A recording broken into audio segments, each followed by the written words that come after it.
The nurse walked past every bed, except hers, blood pressure dropping, vision fading. Ayana whispered, "Please." But they kept walking. She wasn't loud. She wasn't violent. She was just black and alone. Then one beep flatlined, and the lawsuit began. But what the security footage revealed, no one was ready for that. Before we deep dive into this interesting story, subscribe to our channel, and tell us where are you watching from. Share in the comments below. In a school lined with bright murals and diversity posters that boasted messages like "All are welcome here" and "Every voice matters," Iana Green felt like a ghost. Every day at Jefferson Middle School, she moved through hallways like fog, seen but never acknowledged. She was 14, black, soft-spoken and sharp-eyed. And in the lunchroom filled with noise and clusters of kids crowding tables by sport, social group and skin color, Iana always sat alone. No one asked why.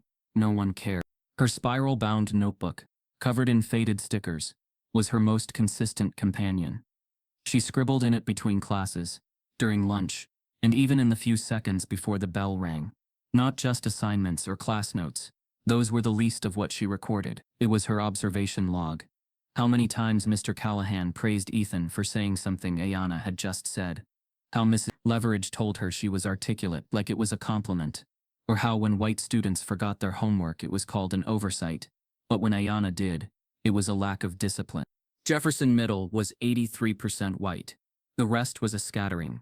Ayana was part of the 5% black students, spread so thin that you couldn't count more than 2 in any given class. She had tried once to talk to the only other black girl in her homeroom, but she was quick to assimilate, laughing at racist jokes like they were badges of belonging. Ayana never tried again. The classrooms were colder than the hallways, the air always thick with rules and tension. Every desk was arranged in rows, and every row had an unspoken hierarchy. Ayana sat in the third seat from the back, by the window, not by choice but by assignment. Still, it felt right. That corner gave her space to disappear, to think and to watch, because watching had become her survival skill. She watched how Mr. Callahan made eye contact with the boys in the front row. Tyler, Ethan, Brent, always calling on them first. She watched how Chloe could interrupt any discussion with a personal anecdote and be applauded, while Ayana once got shushed for getting off topic when she brought up the Harlem Renaissance during literature. She watched how the teachers would smile politely at her mother during parent-teacher night, but use phrases like "needs to learn boundaries" or "can come off strong," which were nowhere to be found on her report cards. Yet Ayana was a straight-A student. Her backpack was always organized, her handwriting neat, her pencils sharpened to surgical precision. She loved the law, the idea of truth, fairness, of speaking when others couldn't. She had read the Constitution by the age of 11, and had once written an essay on Thurgood Marshall that made her mother cry. Her mother, Camille, worked 2 jobs. She'd always say, "Make them see you, baby. Don't shrink for anybody." But even when Ayana tried, it didn't seem to work. The more she raised her hand, the less she got called on. The more she volunteered, the more invisible she felt. At night, in the quiet of their apartment above the laundromat, Ayana would stare at the ceiling and wonder, if I disappeared, would they notice? Monday mornings were the worst. The chatter of weekend stories she was never part of, laughter that stopped when she walked by, teachers who barely nodded when she walked in. That Monday was no different. Rain tapped against the windows, and Ayana had pulled her hood over her braided hair. She made it to school 10 minutes early, soaked halfway up her jeans but still on time. She had a test in history, Mr. Callahan's class, and she wanted to be ready. She walked the hallway in silence, gripping her notebook. The class door was shut, lights on. She knocked gently. No answer. She knocked again. A bit louder. Still nothing. She checked the clock. Still 5 minutes until class. She turned the handle. Locked. She stared at the door, confused. She knocked once more, her knuckles sharper now, heart picking up pace. Through the glass slit in the door, she could see Mr. Callahan writing on the board. He looked up, met her eye, then turned away. She blinked, unsure. Maybe he didn't recognize her. Maybe she'd done something wrong. She tapped again, this time mouthing, "It's me, Ayana." Mr. Callahan paused, stepped closer to the door, then pulled down the window shade. Ayana stood frozen, her fingers curled against her sides. Students behind the door started laughing, though she couldn't hear what was said. Her cheeks burned, not from embarrassment, but confusion. and something deeper, disbelief. Maybe rage. She checked the hallway, and she didn't know yet that someone else was watching. From further down the hallway, behind the frosted glass of the administrative office, Principal Darnell Hayes had seen everything. But on one rainy Tuesday morning, Iana knocked, and the door wouldn't open. She wasn't late. She wasn't loud. She just wasn't welcome. It was a gray Tuesday. The kind where the sky hung low like a warning. Rain tapped against the windows, like fingers trying to be let in. Jefferson Middle School buzzed as usual. Lockers slammed, sneakers squeaked. Bells echoed down the sterile halls. Iana Green walked with her head low, earbuds off. She didn't want to miss a second bell. Not today. Her notebook was clutched tight to her chest, page corners worn from constant flipping. Today was debate day in U.S. history. Her group was arguing the Reconstruction era. She'd prepped all weekend, rehearsed every point in the mirror. Her voice still shook a little when she practiced, but her arguments were airtight. Room 207, Mr. Callahan's class. Mr. Callahan was the kind of teacher parents loved. White, early 40s, always smiling in front of other adults. Wore sport coats over graphic tees, threw in Hamilton lyrics to explain the Constitution. His classroom had a leather armchair and a coffee station. He called it the think tank. But there was a difference between Mr. Callahan in front of parents and Mr. Callahan in front of students, especially if you were black. Iana had noticed it by October. When Daniel from the front row raised his hand, Mr. Callahan said, "Great question." When Simone, one of the two other black girls in the class, asked the same thing later, he'd wave her off. We already went over that. If Chloe misquoted a date, he'd say close enough. If Jonah did, it was check your facts next time please. When white students made jokes, the class laughed with them.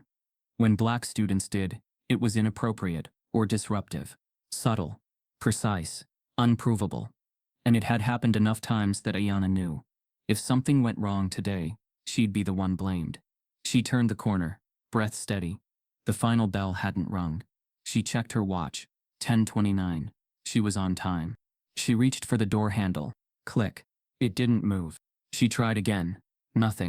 Inside, she could see movement. Students shifting in chairs. Mr. Callahan writing on the board with his usual dramatic flair. Then the door cracked open an inch. Just enough for a face to appear. His face.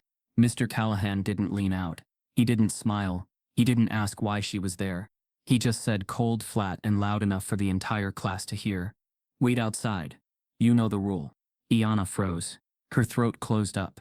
The bell hasn't rung yet, she said softly. Mr. Callahan didn't respond. Just shut the door. Click. Locked again. Behind the glass window, she saw heads turning. Some smirking, others whispering. One boy, Tyson, put his hand over his mouth, laughing into his sleeve. Iana stood there like a shadow on the wall. Her hand still on the doorknob. Her body stiff. Her eyes burning. What rule? What did I do? She backed up, her back hitting the lockers. She kept her gaze fixed on the floor. Seconds passed. Then minutes. The hallway felt like a spotlight. Inside the classroom, Mr. Callahan's voice boomed. All right, let's start with the Reconstruction debate. Daniel's group, you're up first. No mention of Iana. No pause to wonder where she was. Just like she never existed. Iana's mind raced. Did she look wrong today? Her hair was in two neat puffs. Her shirt was ironed. She hadn't spoken to anyone in the hallway. She checked her phone again. 10:31. Still not late. Her cheeks burned. Not from the cold. From humiliation. She remembered something her mom told her once. Sometimes, baby, they won't say they don't want you there. They'll just make sure you feel like you don't belong. She leaned against the wall and hugged her notebook tight. From inside, another laugh broke out. Someone said her name, Iana, drawn out in a mocking tone. Her heart sank. Why is no one saying anything? 10 minutes passed. Mr. Callahan finally opened the door without looking at her. You can come in now. Iana stepped inside, her eyes locked on the floor. The class didn't look at her, but she could feel the heat of their amusement. She sat down slowly, placed her notebook on the desk. Next group, Mr. Callahan said, already moving on. No acknowledgement, no apology, no explanation. Iana's lips trembled, but she clenched her jaw and forced her body to stay still. She wasn't going to cry, not in front of them, not again. What she didn't know, what she couldn't know, was that across the hallway, through the narrow window of the faculty's stairwell, someone had been watching. Someone who knew exactly what that moment meant. And this time it wasn't going to be ignored. What Ayanna didn't know was that someone else was watching. Principal Darnell Hayes had solved plenty of discipline issues in his short tenure. He'd mediated fights, addressed bullying, handled grade disputes, smoothed parent complaints, and worked late nights compiling behavioral data. But he had never before confronted this kind of power abuse. Not so blatant, so silent, so electric in its cruelty. He wasn't supposed to be in the West Hall that morning. His schedule had him in the main office, meeting with the district's technology director about overdue Chromebook repairs. But something tugged at the edge of his mind as he walked through the front foyer, a memory unbidden, a sensation in his gut.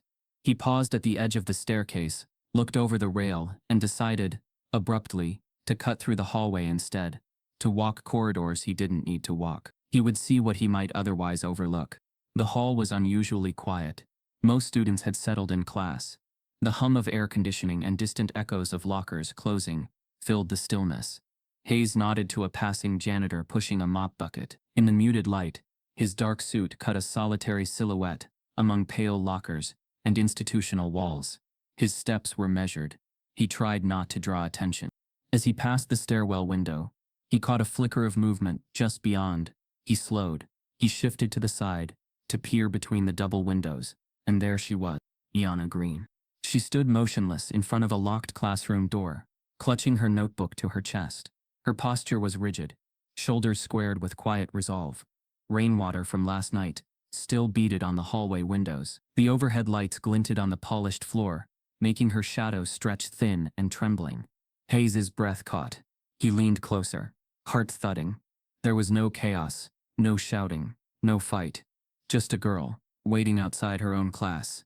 Her expression was neutral, but fierce, the kind you only see when someone refuses to be erased. He remembered how the classroom door cracked open just an inch. He heard an off-screen voice, firm and cold. Wait outside. You know the rule. The door clicked shut, locked again. Hayes's stomach twisted. He did not move. He watched Ayanna's hand inch toward the knob, as though she believed it would open again. But it did not. Inside, he could see students shifting in their seats, laughter or whispers suppressed by glass and walls. One boy leaned forward, grinning, pretending to film with his phone, thumb hovering near a record button. Another turned away, smirking. The classroom's whispered energy felt like vultures circling. A memory crashed into him. The same hallway, decades ago. He was 12. Middle school. He had flat afro hair and scuffed tennis shoes. He carried a half-empty juice box and a torn math pass. He had come back to class after a nurse visit. He knocked. Miss Raskin cracked the door and glared. "Should have been on time," she said. Then she slammed it shut. He stood outside for what felt like hours, blinking in the cold hallway. No one came to tell him what to do. No one apologized. No one even asked whether he was okay. Hayes had waited too. Angry, confused, humiliated. He had said nothing then. No teacher believed him. No discipline followed. The system swallowed him. And in that moment outside room 207, he felt that weight again. The weight of every door closed in his face. The ghosts of every time he was told to stay out. He inhaled, slow and deep. He flicked open the leather-bound notepad he always carried. With steady fingers he wrote, "Ayanna," or M27, locked out. He underlined it twice. His pen hovered. Then he added, "Tim Sturpt? Check cam footage. Was she late? No. Review teacher history." He recorded time, 10:28 a.m. He jotted notes in the margin. Body rigid, no voice, no fight, mocking presence outside door. He didn't burst into the room. He didn't yell. He didn't expose himself. He stayed behind the glass, silent. His mind was mapping every possible implication. This was not a disciplinary issue. This was a show of dominance. The door finally opened again. 10 minutes later, Ayanna stepped inside, pale but composed. Her back never slumped. She walked in upright, notebook hugged tight to her torso. Through the glass, Hayes watched shoulders shift in their seats, eyes flicker, stares disappear. No one seemed to register. She'd been denied entry just minutes before, or perhaps they deliberately pretended not to. Inside, she slipped to her desk, eyes forward, body still. He saw her hands tremble slightly as she placed the notebook on the desk. Mr. Callahan's voice resumed the lecture without a hint of apology or acknowledgement. All right, debate begins. Daniel, you go first. The class adjusted chairs, leaned forward. Hayes watched the ripples of discomfort spread across Ayana's cheeks, the way her jaw tightened. He recognized it, the body tensing to survive. He watched a kid behind her glance sideways, a smirk tugging at his lips. In that moment, Hayes realized, this was not just about one door, this was about every door. He retreated quietly, stepping back into the hallway. He remained for another half-minute, collecting scenes. The flat silence of students, the teacher's even tone, the absence of sympathy. He cataloged them in his mind, like evidence. He turned away and left the hallway toward the main office, but his mind stayed anchored to room. Later during his free period, Hayes sat behind his polished oak desk. Outside the window, clouds hovered, and a light drizzle began anew. He opened Ayana's student file, personal records, grades, attendance. Everything in her file indicated she was a student who rarely disrupted anything. Perfect attendance. No disciplinary marks. Teacher's comments quiet but thoughtful, writes with nuance, needs encouragement to speak more in class. He pulled up teacher assignment logs. Richard Callahan, distinguished, tenured, glowing reviews, awarded Teacher of the Month, multiple times, Parent-Teacher Association favorite. His evaluations had no complaints, even from parent reviews. He had likely avoided trouble, but Hayes knew how the system worked. Favorable reviews by parents don't always reflect student experience. Hayes toggled to the classroom assignment list. He looked for patterns. Who sat where, who was called on, which students rarely spoke. A name popped, Simone, one of only 3 black students in 27, little participation. He flagged that. Another, Malik, he underlined it in margin. Interview these students. Then closing that document, he opened the morning security camera feed. He scrolled to 10:25 a.m., forward. He watched students move in the hallway. He watched Ayana approach room 207 at 10:28:14. The door remained closed. He paused at 10:29:12. He saw Mr. Callahan open the door slightly, speak, and close it again. Ayana lingered, waiting. The hallway camera captured her back, shoulders tense. Then at 10:31:10 the door opens. She walks in. Just like that, late or not, as though nothing had happened. Hayes rewound. Watched again. He slowed frame by frame. He took screenshots. He boxed the moment of the door crack.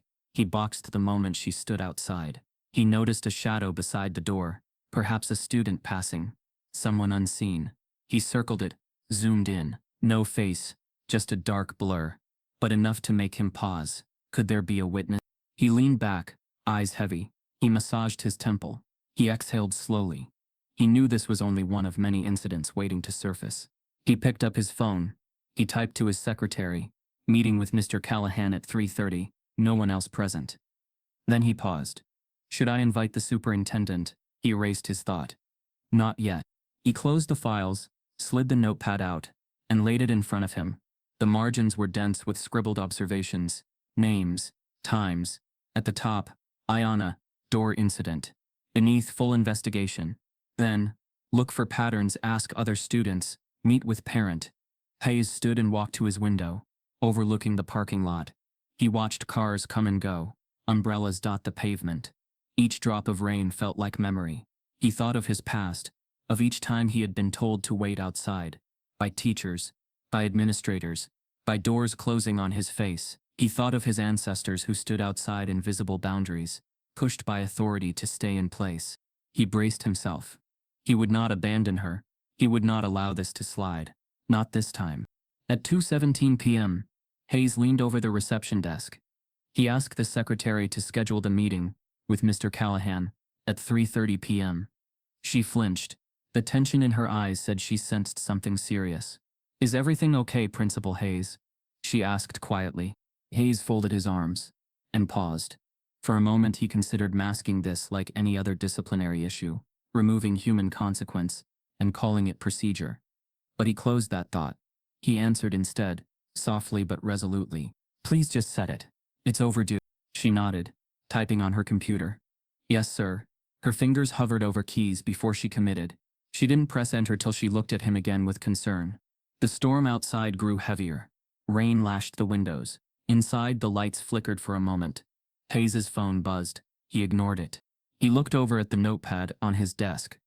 The words he'd written, Ayana, door incident, glared back at him. He tapped the edge of the notepad. The pages felt heavy. The evidence piled. He envisioned calling Ayana's mother, speaking with her calmly, hearing a hurt in her voice. He envisioned Superintendent Ducks, staff memos, optics, parent emails, and red tape. But first, he would call Mr. Callahan to account. He would see whether the man could justify what he had done. Hayes sat back down, staring at the notepad. Time crawled.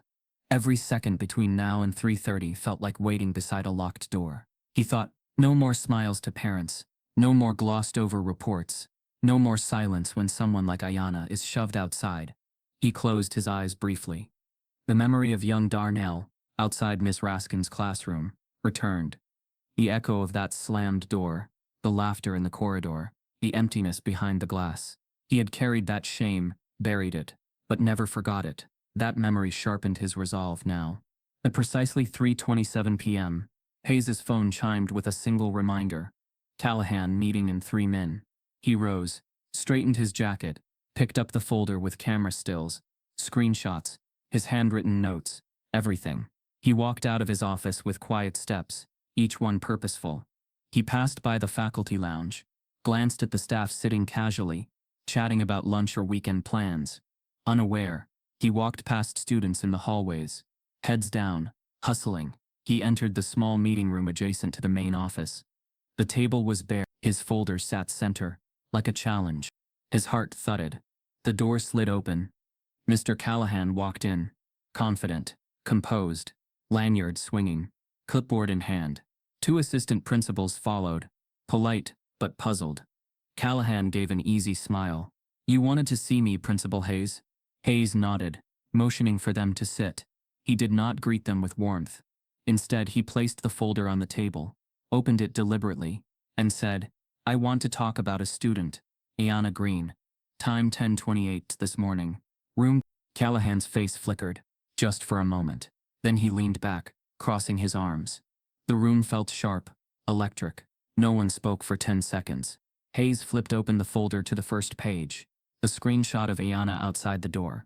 He said quietly, "Tell me why I'm here." At that moment, no one was prepared for what he had compiled, for how precise his questions would be, or for the fact that the principal wasn't just investigating. He was beginning to dismantle a story built on silence. Later that afternoon, he calls a private meeting, and no one is prepared for what he reveals. A simple hallway incident was about to shake the whole school.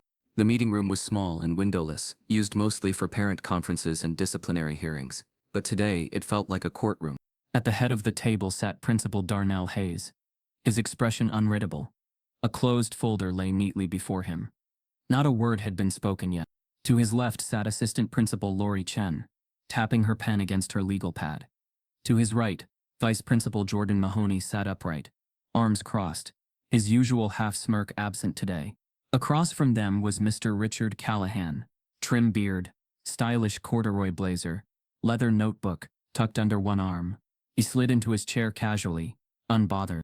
"Appreciate the time, everyone," Callahan said with a wide, performative smile. "Hope this won't take too long. I've got 3 papers to grade before 5. His tone was light, confident. It would not stay that way. Hayes didn't look up immediately. He opened the folder slowly, deliberately. Each motion was precise, like he was handling something fragile or dangerous. He flipped through 2 pages, paused, then picked up a small notepad, the one he'd scribbled in that morning. "I want to talk about an incident that occurred at approximately 10:28 a.m. this morning," Hayes said calmly. Callahan's eyes didn't waver. "Sure. Go ahead." Hayes adjusted his posture. "A student, Ayana Green, was observed standing outside your classroom door for approximately 3 minutes before the bell rang. You opened the door briefly, instructed her to remain outside, then closed and locked the door. She wasn't let in until Callahan raised an eyebrow. "Is this about her?" he said with a chuckle, as if the question itself were absurd. "She's late to my class all the time." "She wasn't late," Hayes said without blinking. Callahan tilted his head. "She's usually late." Today might have been different, but if I told her to wait, I probably had a reason. You didn't, Hayes replied. The room shifted slightly. Assistant Principal Chen looked up from her notes. Mahoney leaned forward, sensing something was off. Hayes unfolded the notepad on the table like it was a legal exhibit. He tapped the line with his pen. Refused entry to student without just cause. Callahan shrugged. Unfazed. We have a policy. Doors close at the bell. I make that clear to all my students. She knows it. The bell hadn't rung. Now there was a pause. Callahan blinked. Just once. I mean, come on. It's not that deep. Maybe I thought it had. Maybe she was hovering and I didn't see her. It's not personal. Hayes remained still. Did you speak to her when she entered? Callahan shook his head. Didn't see a need to. She sat down. I moved on with class. Again, not a big deal. It is a big deal, Hayes said, finally letting his voice rise, just slightly. Especially when it's not the first time students like her have been left outside your door. Callahan's eyebrows lifted. Excuse me? I reviewed hallway footage. Not just today's. I went back 3 weeks. Hayes pulled out several stills, time-stamped images of students outside room 207. One showed Simone Thomas standing in the same spot Ayana had. Another Malik, shoulders slumped. You've denied entry to multiple students. The pattern is consistent, and the students have one thing in common. Callahan folded his arms, the air around him thickening. So now this is about race? I'm not making assumptions. I'm presenting facts. Hayes slid the printouts across the table. Your teaching record says one thing. The hallway tells another. Assistant Principal Chen leaned in, eyes scanning the images. Mahoney tapped the table, expression grim. Callahan's smile had faded. Look, I run a tight classroom. If a kid shows up late, I make them wait. It teaches accountability. She wasn't late, Hayes repeated. A long silence followed. Then Hayes tapped the side of his laptop and turned it toward the group. I'd like you all to watch something, he said. He hit play. The security footage rolled. Iana approaching room, time-stamped 10:20. Door locked. Callahan opening it. Voice barely audible. Wait outside. You know the rule. Iana stepping back. Shoulders tightening. The door shutting. Timestamp 10:29:36. The bell rings. Timestamp 10:31:12. Door opens again. The entire room watched in silence. No one breathed. When it ended, Hayes turned the laptop back around. No one spoke for 10 seconds. Callahan broke first. He laughed, dry, defensive. I mean, we're watching hallway footage now? Really? All this for one student? For this student, Hayes said, and for everyone who's been dismissed the same way. Callahan's tone sharpened. This is being blown way out of proportion. I'm a history teacher, not a villain. You want to talk race dynamics? Fine. But don't turn me into some kind of poster boy for— No one's doing that, Chen cut in. Her voice clipped. But if this is about consistent exclusion of black students, and there's evidence of that, it is serious. Mahoney nodded silently.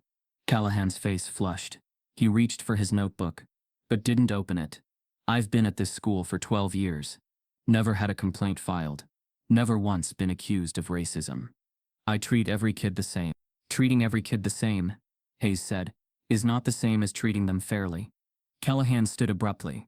So what's next? Suspension? Firing me over hallway footage and one girl's hurt feelings? No one said anything about discipline yet, Hayes replied coolly. This meeting is to document the incident and determine next steps. Chen scribbled in her notebook. Mahoney's eyes didn't leave Callahan. But Hayes continued, I'll be contacting the district, and I'll be meeting with Ayana's mother. Callahan scoffed. Of course, let me guess, she's going to sue the school now too. Hayes stood, slowly. His voice dropped an octave, controlled and final. Mr. Callahan, you may be popular with parents. You may know your curriculum inside and out. But what happened this morning wasn't about curriculum. It was about power, and how you used it. Callahan stared at him, jaw tight. You made a child feel small, unseen, locked her out for no reason, other than that you— He closed the folder. That's not teaching. That's control. Outside, the hallway buzzed faintly. The last class period was ending. Inside, the air felt heavier. Callahan grabbed his notebook and stormed out without another word. Chen sighed. Well, that escalated. Mahoney stood, lips pressed. This is going to ripple. A's nodded.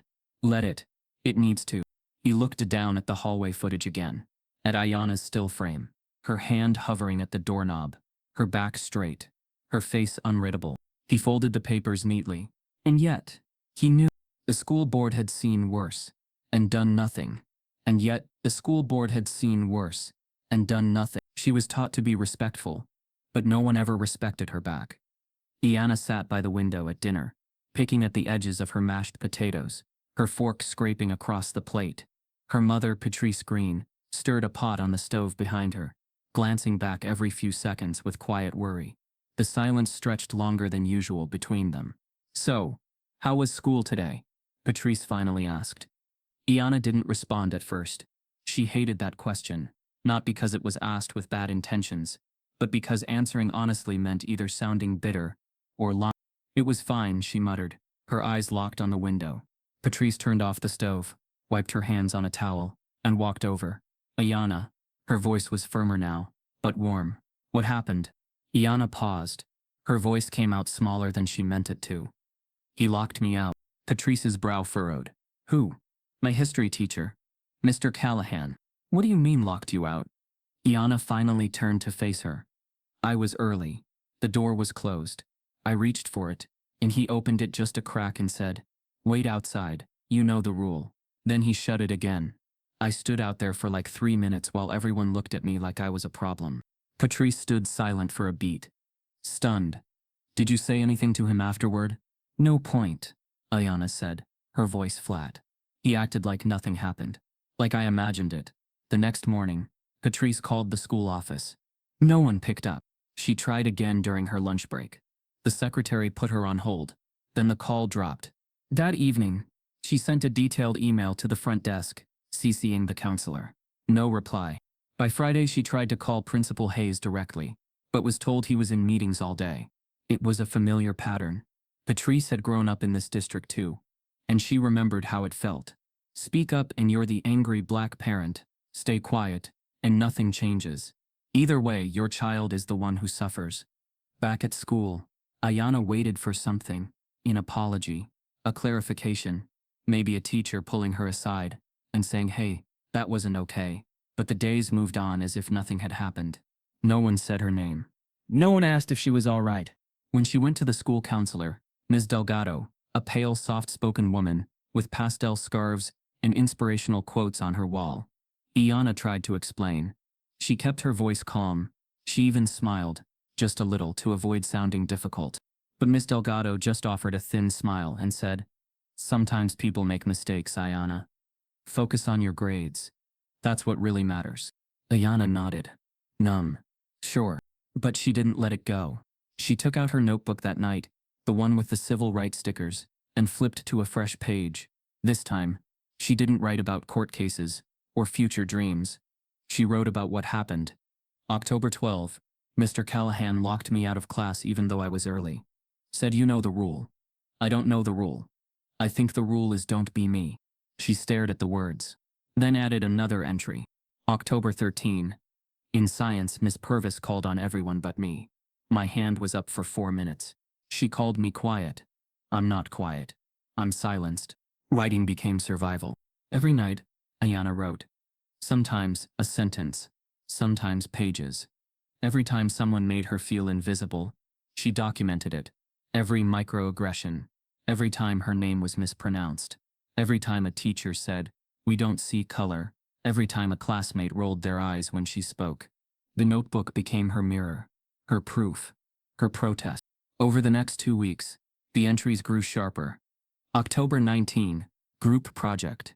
They ignored my ideas, then used them. Gave Daniel credit. October 21, Mr. Callahan told the class Jonah had a good perspective on the civil rights movement because he was half black. Guess that makes me double qualified. He didn't call on me once. The ink on the pages darkened. Her handwriting changed. More angled. Faster. Rage danced between the lines, mixed with fear. Not of violence, but of erasure. She didn't show the notebook to anyone, not even her mom. It wasn't for sympathy. It was her evidence. Her truth. Her receipt for the silence they demanded she swallow. Then one Monday morning, during first period, she realized something was wrong. She reached into her backpack during homeroom. Her folders were there, her lunch bag, her pen. But the notebook wasn't. Panic hit fast, like falling without warning. She searched her desk, her locker, even the bathroom stall she'd used that morning. Nothing. She replayed the day before. She had it last during lunch. She remembered writing something sharp about Mr. Callahan's smug comment on tone in class discussions. Had she left it in the cafeteria? Her stomach churned. She spent the rest of the day distracted. Each class blurred into the next. Each face she passed in the hallway made her flinch. Did they read it? Did they laugh? The idea that someone, anyone, might be flipping through her private words, mocking her pain, felt like a fresh wound. She whispered to herself in the mirror of the girls' restroom. Please let it still be somewhere. Please let no one have seen it. But someone had, and they weren't going to keep it to themselves. One of her entries accidentally ends up in the wrong hands. For the first time, someone validated what Iana felt.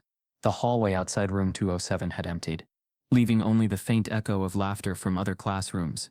The sound crawled down the corridor like a ghost of normalcy. But for Iana Green, nothing about this moment felt normal. She sat against the lockers, knees pulled to her chest, her arms wrapped around herself as if she could hold her own body together by force. Her face was still damp, streaked with quiet tears that refused to fall all the way. Her journal, the one place she'd ever told the truth, was now a weapon in someone else's hands. She hadn't realized how heavy silence could be until now. Then footsteps approached. Slow, hesitant. Not like the mocking shuffle of students passing by. These were careful, cautious. Iana looked up. It was Jonah Michaels. Jonah wasn't like most kids at Jefferson Middle. He moved through the halls like a shadow that didn't belong to anyone. His mother was black, his father white, and somehow that made him both visible and invisible. Seen when people needed to tokenize him. Ignored when things got complicated. He'd learned early that belonging came with conditions. At lunch he could sit with the white kids, until race came up. Then suddenly, eyes turned to him like he was the ambassador for an entire people. So Jonah, how do you feel about it? They'd ask, as if his mixed blood made him translator-in-chief. Other days when he tried sitting with a few black students, he felt the distance too, like he wasn't quite enough. He carried it quietly, the way people like him learn to do between worlds, belonging to neither. That's why he recognized the look in Ayana's eyes right away. He knew that look. It was the look of someone gaslit into silence. He crouched beside her. You're not crazy, he said softly. I saw what he did too. Ayana blinked, her lips parted but no sound came out. Jonah sat cross-legged on the floor beside her, lowering his voice. That day, when he told you to wait outside, I was in the hall too. I saw the whole thing. You weren't late. Her throat tightened. What? You saw? He nodded. Yeah. I didn't say anything then. I didn't think it mattered. But after today, he looked down, ashamed. After what Jason did, I couldn't not say something. Iana stared at him, her heart pounding. Why didn't you say anything before? He hesitated, his voice barely above a whisper. Because I've been ignored too. Not like you, maybe, but enough to know how it feels, and I didn't think anyone would believe me either. They sat in silence for a long moment. The fluorescent lights buzzed overhead, their hum filling the space between them. Finally, Iana exhaled, her voice cracking. They laughed, Jonah, all of them, even Mr. Callahan. He just stood there. I know, Jonah said quietly. I saw his face. He thought it was funny until he realized what they were laughing at. Then he just froze. Didn't stop it though. Didn't say a word. Iana pressed her palms over her eyes. I just wanted to disappear. Jonah's tone hardened. No, you don't disappear. That's what they want. She looked at him, startled by the firmness in his voice. He swallowed. You write the truth.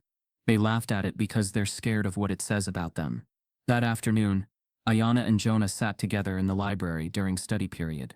Between them, on the table sat a new notebook, blank, untouched, waiting. Jonah tapped his pencil against it. We're not just writing anymore, we're keeping record.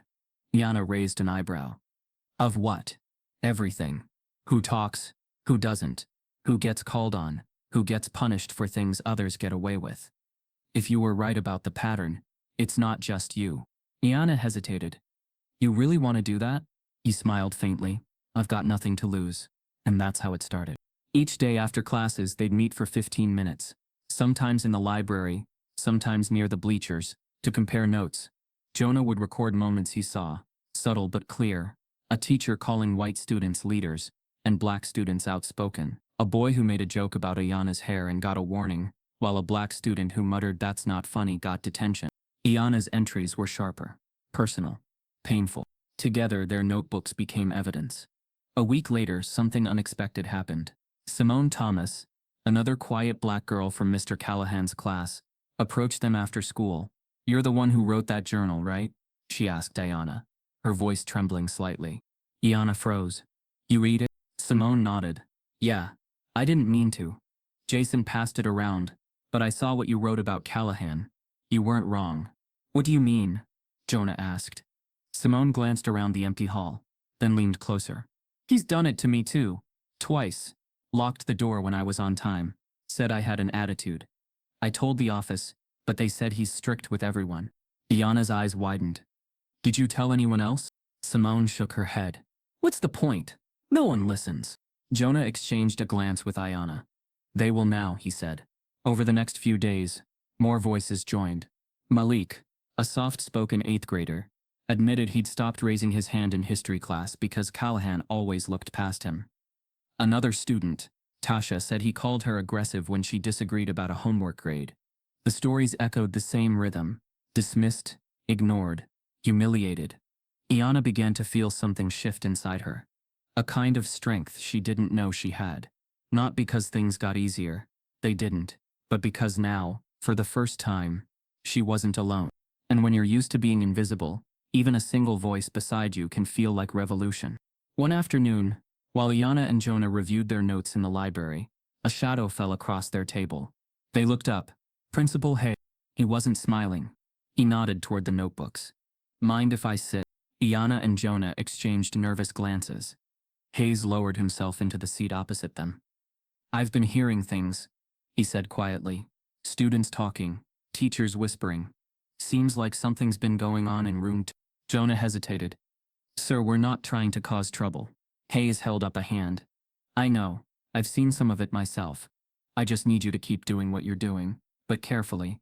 Don't talk too loud. Don't post anything online. I'm looking into this officially." Ayana frowned. "You believe us?"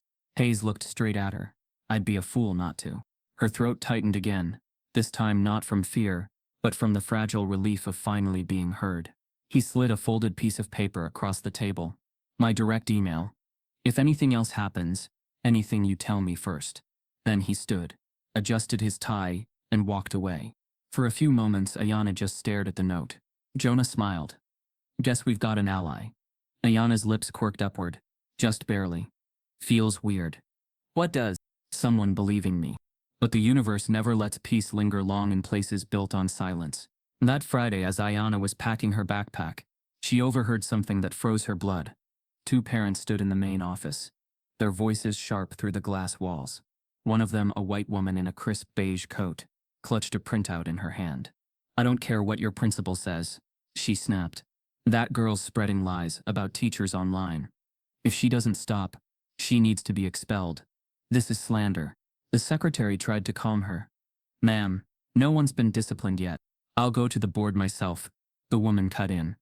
"We won't have this kind of divisive nonsense poisoning our school." Ayana's heart pounded. She ducked behind the corner, breath catching in her throat. The woman's voice carried one final blow. "Her name's Ayana Green. My son said she's been calling teachers racist. This needs to end now." Ayana turned to Jonah, who'd just come down the hall. He saw her pale face, the tremor in her hands. "What happened?" he whispered. She swallowed hard. "They're trying to get me expelled." Jonah's jaw clenched. "For telling the truth?" Ayana nodded, her voice barely audible. "For writing it down." Then one parent demands Ayana be expelled. For slander. They tried to bury her truth, but the footage couldn't lie. The Jefferson Middle School auditorium had never felt so full, and never so divided. Folding chairs scraped across the floor, as parents crowded shoulder to shoulder. Some clutched tote bags and thermoses. Others carried manila folders and crossed arms. On one side sat PTA regulars. Mostly white, mostly well-connected. They whispered in tight circles, eyes darting toward the front of the room like something needed containing. On the other side sat a growing number of black parents. some who had never attended a single meeting before tonight. They came not out of routine, but out of necessity. Their eyes weren't darting. They were fixed, watchful, ready. Principal Hayes sat alone at the edge of the stage, no microphone yet in hand, a small black laptop resting on the table in front of him. His jaw was tight, his breath slow. On the screen, 3 video files queued and waiting. Iana sat beside her mother in the 3rd row. Patrice Green kept her hand firmly over her daughter's, refusing to let it tremble. But Iana could still feel the weight of every eye that flicked toward her, the judgment, the curiosity, the quiet disgust in some of the glances. Jonah sat behind her, silent, still, his notebook tucked into his jacket. It was 6:03 p.m. when the PTA chair cleared her throat and took the mic. "Good evening," said Rebecca Langford, PTA president. Blonde bob, navy pantsuit, and a tone clipped with the professionalism of someone used to directing bake sales, not navigating scandal. "We've convened tonight due to recent events that have caused concern among both staff and families." Hey! There were nods, murmurs. One man in the back whispered, "She means that girl." Rebecca continued, "Some accusations have been made, serious ones regarding the conduct of one of our long-standing teachers, Mr. Richard Callahan. Before we pass judgment, I think it's only fair to let the facts speak for themselves." From the crowd, a woman shouted, "Then why's my kid being called a liar?" Whispers exploded. Another parent, a white man, with a PTA lanyard stood up. "This is getting out of hand. These race accusations are tearing the school apart." Patrice Green stood. "You mean the truth is making you uncomfortable?" Gasps echoed. A ripple of nervous laughter. Rebecca banged the mic gently. "Please, let's keep this civil." That was when Principal Hayes stood. He didn't raise his voice. He didn't rush. He walked to the center of the stage, clicked a remote in his hand, and projected the laptop screen onto the wall behind him. 3 videos were queued.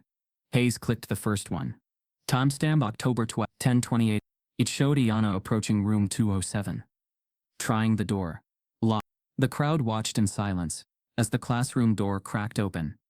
Mr. Callahan's voice came through faintly. "Wait outside, you know the rule." Then the door shut again. The camera's clock showed 10:29:37. The bell had not yet rung. She remained outside for almost 2 minutes, alone, staring at the floor. The door reopened. She entered. Silence. Then a murmur. Hayes didn't pause. He clicked the second video. Timestamp October 17. Simone Thomas. Different day. Same door. Same outcome. Callahan opened the door, said something inaudible, closed it. She stood, face blank, for 3 minutes. The third video played. Manic. October. Same story. By the time it ended, the room wasn't silent anymore. Parents murmured. One voice said, "That can't be right." Another whispered, "But the rule is." Someone else cut in, "Why are all the kids being shut out black?" A teacher stood in the back and said quietly, "I've never seen him do that to a white student." Rebecca Langford stepped forward. "Thank you, Principal Hayes. But this doesn't prove intent. Maybe there was a misunderstanding. We all know Mr. Callahan." A voice interrupted from the audience. Clear, loud, and unexpectedly white. "I believe her." Heads turned. It was Emily Foster, mother of a 7th grader named Lauren, a woman known for carpooling and PTA fundraising. She stood with a baby on her hip, voice firm. "I've seen the way teachers treat my daughter's black friends. I've seen the difference. Don't pretend it's not real." Silence. Then, another voice. "My son said the same thing happened to his friend. They just didn't want to cause trouble." More murmurs. What began as division was shifting, cracking. Iana looked up slowly, eyes wide. For the first time, the room wasn't turning on her. It was turning toward her, but just as the momentum seemed to swell, just as it felt like something might finally break, Rebecca Langford took the mic again, flanked now by 2 school board members who had entered quietly through a side door. "Thank you, Principal Hayes," she said briskly. "After reviewing the situation thoroughly, the board has reached a decision." People stilled. Even Principal Hayes looked surprised. He hadn't been told they'd be voting tonight. Rebecca unfolded a paper. Her voice returned to that clipped professionalism. "We acknowledge that certain protocols may not have been followed appropriately by Mr. Callahan. As such, he will be placed on a 3-day paid administrative leave." Gasps. "Paid leave?" she continued. However, we must also address the fact that a student's personal writings were found and distributed in a way that disrupted class environments, causing emotional distress and reputational harm to staff. Therefore, Ayana Green will be given a 2-day in-school suspension for her role in escalating the situation. The room exploded. What? Patrice Green was on her feet. You're punishing her? She was the one locked out. Shouts rang out. Some parents stood in support. Others looked away, uncomfortable. She's being suspended for being mocked. Someone yelled. Hayes turned sharply toward the board. This was not what we discussed. I told you she did nothing wrong, Rebecca responded coolly. We have to consider the impact on all students and staff. Principal Hayes. Jonah stood now too, furious. She wrote the truth. That's what you're punishing. But the decision was already printed. Filed. Final. Ayana sat frozen in her chair. Not crying, not blinking. Just stunned. But the school board's decision leaves everyone stunned. The system saw pain and called it a disturbance. The morning after the PTA meeting, Jefferson Middle School felt colder than usual. Not in temperature, but in tension. The kind of chill that clung to walls and curled under doors. Whispers replaced greetings. Eyes flicked sideways in hallways. The truth had been aired. The footage had been played. But instead of justice, the system had done what it always did: protect itself. At 9:01 a.m., a press release was quietly posted to the school website. It was buried under district updates, right below a note about flu shots and homecoming week. It read, in response to recent incidents involving classroom management and student privacy concerns, the Oak Ridge School Board has determined that a mutual accountability response is warranted. We have concluded that policy violations occurred on both sides. Effective immediately, Mr. Richard Callahan will be placed on a 3-day paid administrative leave, pending additional training on equitable classroom procedures. Additionally, student Ayana Green will receive a 2-day in-school suspension for contributing to classroom disruption and reputational harm caused by unauthorized sharing of student-written material. We remain committed to fostering an inclusive environment for all students. That was it. 3 paragraphs to erase weeks of humiliation. In Ayana's kitchen, Patrice stood frozen at the counter, phone in one hand, the other gripping the edge of the sink. Her coffee had gone cold. Her breathing was sharp. Ayana sat at the table across from her, the email open on her phone, rereading it like it might change. She looked up. They said I violated policy. Patrice's jaw clenched. You were violated, and they punished you for saying it out loud. Ayana didn't cry. She just blinked. Slowly. So that's it? He gets paid to stay home. I get punished for being embarrassed. No, Patrice said, standing upright. That is not it. The outrage began quietly. A few parents emailed the district, questioning the fairness of the decision. Then someone posted the footage, leaked from a staff member who'd filmed Hayes playing the hallway clips. It spread fast. No names were said, but the story was clear. Black girl locked out. Teacher stays. Student suspended. By noon, a hashtag began to trend in local circles. Let Ayana speak. By 3 p.m., it had spread to regional education groups on Facebook and Twitter. But the final push came at 6:42 p.m., when Patrice did something she hadn't done before. She called a reporter. Maya Reynolds was a young black journalist from the local paper, the Oak Ridge Press, known for stirring quiet waters. She was already following the hashtag, already seeing the screenshots, already aware of Ayana Green.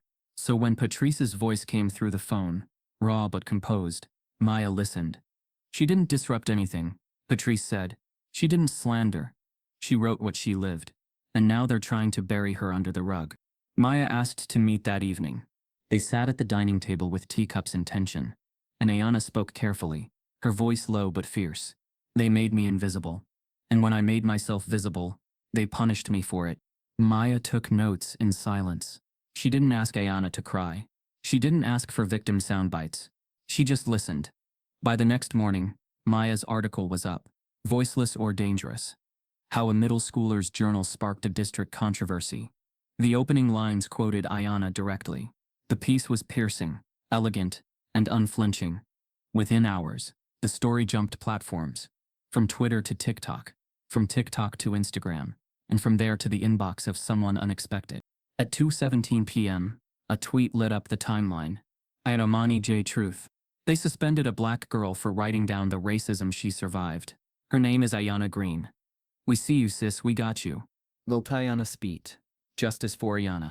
The handle belonged to Amani Jackson, civil rights attorney, best-selling author and political firebrand with over 2 million followers. Within minutes, the tweet had 40,000 retweets. Within an hour, major outlets had picked up the thread. The comments exploded. This story is all too familiar. Imagine punishing the victim and calling it policy. This child is a hero. Where can we send support? Someone created a petition demanding the school board revoke the suspension. In 5 hours, it had over 100,000 signatures. Back at Jefferson Middle, things imploded. The front desk received dozens of calls per minute. Staff emails were flooded. Teachers were told to avoid discussing the issue in class, but whispers crept through every hallway like wildfire. Ayana's name, once ignored, now echoed everywhere. Some students called her brave. Others said she brought too much heat. Mr. Callahan had yet to return. But students said he'd posted a now-deleted Facebook comment claiming these kids today are too sensitive. I was just enforcing rules. The school tried to downplay it, but the internet doesn't forget, and neither did Ayana. At lunch she sat alone again, but this time not by choice. Everyone watched her. Everyone waited to see what she would do. Some expected her to crumble. Some hoped she'd lash out. She did neither. She quietly pulled out her new notebook and wrote. Then a national figure tweets Ayana's name. The words were raw, honest, painful, and never meant to be shared. It was a red spiral notebook, slightly worn edges, creased corners, stickers peeling off the cover, Angela Davis, Thurgood Marshall, and the phrase I dissent in fading silver script. Jason Holloway found it by the vending machines near the cafeteria.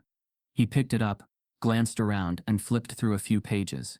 His curiosity wasn't noble. Jason was the kind of student who lived on drama. Other people's pain was entertainment, and he consumed it with a cruel, careless appetite. He had no idea who Ayana Green was. Not really. To him, she was just that quiet girl in his third-period history class. The one who rarely spoke unless called on. The one teachers often overlooked. The one who sat near the back and disappeared into her seat like it was armor. He read the first full page. October 19. Group project. They ignored my ideas. Then used them. Gave Daniel credit. Then, another. October 21. Mr. Callahan told the class Jonah had a good perspective on the civil rights movement. Because he was half black. Guess that makes me double qualified. He didn't call on me once. His smirk grew. By lunch he'd shared it with 3 other students at his table. They passed it back and forth like contraband. Some entries made them laugh. Others made them pause. Uncomfortable, but only for a second. Yo, this is like her diary or something, said Tyler, flipping to a page halfway through. She actually wrote all this? Maddie asked, scanning a paragraph with narrowed eyes. Jason leaned back in his chair. Yeah, she probably wanted someone to find it. That's what girls like her do. Cry for attention. He stuffed the notebook in his backpack. Bet I'll make third period fun. Ayana sat in her usual seat, back of the room. Third period history. Her stomach was in knots. She hadn't found the notebook. She'd retraced every step, asked the janitor, checked the lost and found nothing. She felt exposed. Like something sacred had been ripped from her hands. As Mr. Callahan began a lecture on post-Civil War reconstruction, Ayana barely heard him. Her eyes kept darting to backpacks, her breath shallow. She was seconds from a panic attack she couldn't afford. Then Jason raised his hand. Hey, Mr. Callahan, he said with a smug grin. Can I share something with the class? It's relevant. I swear. Callahan, always eager to see a white student engage during units on race, gestured lazily. If it's relevant, go ahead. Jason stood up. Ayana's stomach dropped. Jason pulled out the notebook, her notebook, and opened to the first page. October 12, he read aloud, exaggerating the voice into a whiny nasal tone. Mr. Callahan locked me out of class even though I was early. Said, you know the rule. I don't know the rule. I think the rule is don't be me. Snickers broke out across the room. Ayana froze. Jason kept going. October 13. In science, Miss Purvis called on everyone but me. My hand was up for 4 minutes. She called me quiet. I'm not quiet. I'm silenced. Whoa, Maddie whispered from the front row. But she wasn't protesting, just amused. Ayana's hands began to shake. Her vision blurred. Mr. Callahan didn't say a word. Jason read on. October 19. Group project. They ignored my ideas, then used them. Gave Daniel credit.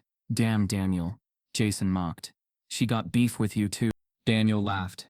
Iana stood up slowly. Her knees barely held. Jason flipped again. October 21. Mr. Callahan told the class Jonah had a good perspective on the civil rights movement because he was half black. Guess that makes me double qualified. Jason grinned. Yo, she's dragging everyone. I kinda love this. Mr. Callahan chuckled lightly, clearly uncomfortable but saying nothing. That was when Iana bolted. She ran. Through the classroom door, down the hallway, ignoring the stairs. Her vision narrowed. Her chest felt hollow. Her throat burned with the scream she was too scared to let out. She ducked into the girls' restroom and slammed the stall door shut. Her breaths came in quick bursts, uneven and sharp. She gripped the metal lock with white-knuckled fingers. This is why you don't speak. This is why you stay quiet. This is why you write it down and never say it out loud. But they read it anyway. They laughed. They saw her truth and spat on it. Back in room 217, silence had finally crept in. Jason had stopped reading, realizing maybe, just maybe, he went too far. Jonah Michaels, seated 2 rows from the back, closed his notebook and stared down Jason with something darker than anger. It was clarity. Jonah wasn't known for speaking out. Biracial, soft-spoken, always drifting between social circles without quite belonging to any. People called him neutral. But what Iana had written stuck to his ribs, because he'd lived it too. And now, watching her run, he felt something shift. He stood, walked toward the door. Jason muttered something, but Jonah ignored him. Mr. Callahan didn't stop him. He was too busy pretending this wasn't happening. Jonah found Iana in the hallway, sitting against the lockers outside the girls' bathroom, hugging her knees. He sat down beside her, close but not too close. For a moment, neither spoke. Then Jonah said gently, I saw what he did too. 6 words. Her head turned, eyes red, chest heaving. She didn't speak, but he knew she heard him. He says 6 words that change everything. I saw what he did too. They tried to bury her truth. But the footage couldn't lie. The Jefferson Middle School auditorium had never felt so full, and never so divided. Folding chairs scraped across the floor as parents crowded shoulder to shoulder. Some clutched tote bags and thermoses. Others carried manila folders and crossed arms. On one side sat PTA regulars, mostly white, mostly well-connected. They whispered in tight circles, eyes darting toward the front of the room like something needed containing. On the other side sat a growing number of black parents, some who had never attended a single meeting before tonight. They came not out of routine, but out of necessity. Their eyes weren't darting. They were fixed, watchful, ready. Principal Hayes sat alone at the edge of the stage, no microphone yet in hand, a small black laptop resting on the table in front of him. His jaw was tight, his breath slow. On the screen, 3 video files queued and waiting. Iana sat beside her mother in the 3rd row. Patrice Green kept her hand firmly over her daughter's, refusing to let it tremble. But Iana could still feel the weight of every eye that flicked toward her. The judgment, the curiosity, the quiet disgust in some of the glances. Jonah sat behind her, silent, still, his notebook tucked into his jacket. It was 6:03 p.m. when the PTA chair cleared her throat and took the mic. Good evening, said Rebecca Langford, PTA president. Blonde bob, navy pantsuit, and a tone clipped with the professionalism of someone used to directing bake sales, not navigating scandal. We've convened tonight due to recent events that have caused concern among both staff and families. Fear. There were nods, murmurs. One man in the back whispered, She means that girl. Rebecca continued. Some accusations have been made, serious ones, regarding the conduct of one of our long-standing teachers, Mr. Richard Callahan. Before we pass judgment, I think it's only fair to let the facts speak for themselves. From the crowd, a woman shouted, Then why's my kid being called a liar? Whispers exploded. Another parent, a white man with a PTA lanyard, stood up. This is getting out of hand. These race accusations are tearing the school apart. Patrice Green stood. You mean the truth is making you uncomfortable? Gasps echoed. A ripple of nervous laughter. Rebecca banged the mic gently. Please, let's keep this civil. That was when Principal Hayes stood. He didn't raise his voice. He didn't rush. He walked to the center of the stage, clicked a remote in his hand, and projected the laptop screen onto the wall behind him. 3 videos were queued. Hayes clicked the first one. Timestamp October 12, 10:28. It showed Ayanna approaching room 27. Trying the door. Locked. The crowd watched in silence. As the classroom door cracked open, Mr. Callahan's voice came through faintly. Wait outside. You know the rule. Then the door shut again. The camera's clock showed 10:29:37. The bell had not yet rung. She remained outside for almost 2 minutes, alone, staring at the floor. The door reopened. She entered. Silence. Then a murmur. Hayes didn't pause. He clicked the second video. Timestamp October 17. Simone Thomas. Different day. Same door. Same outcome. Callahan opened the door. Said something inaudible. Closed it. She stood, face blank, for 3 minutes. The third video played.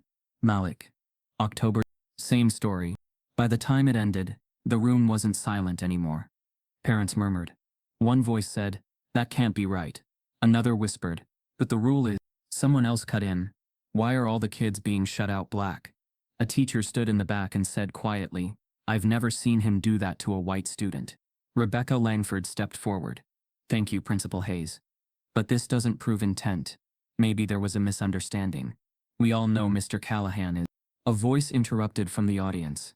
Clear, loud, and unexpectedly white. "I believe her." Heads turned. It was Emily Foster, mother of a 7th grader named Lauren. A woman known for carpooling and PTA fundraising. She stood with a baby on her hip. Voice firm. "I've seen the way teachers treat my daughter's black friends. I've seen the difference. Don't pretend it's not real." Silence. Then another voice. "My son said the same thing happened to his friend. They just didn't want to cause trouble." More murmurs. What began as division was shifting. Cracking. Ayanna looked up slowly, eyes wide. For the first time, the room wasn't turning on her. It was turning toward her.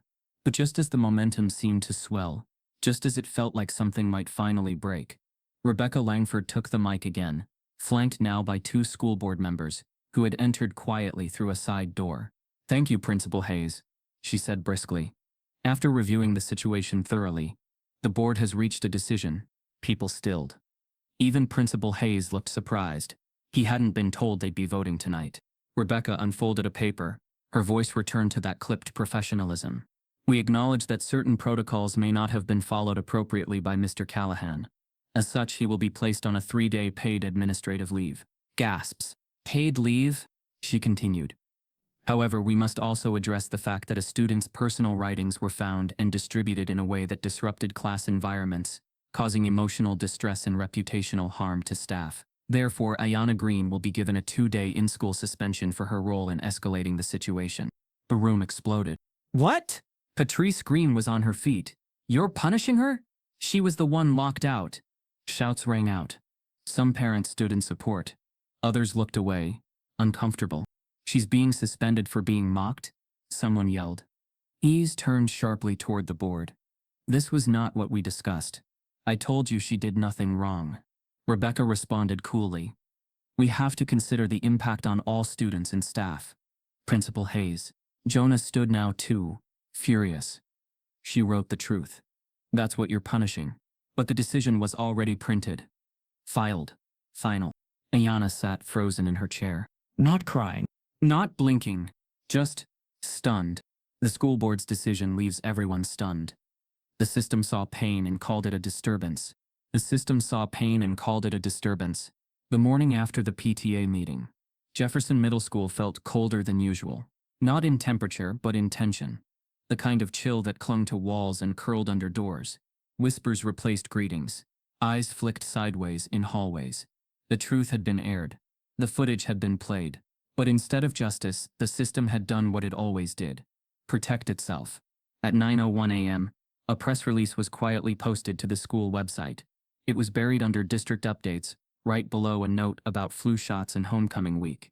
It read, "In response to recent incidents involving classroom management and student privacy concerns, the Oak Ridge School Board has determined that a mutual accountability response is warranted.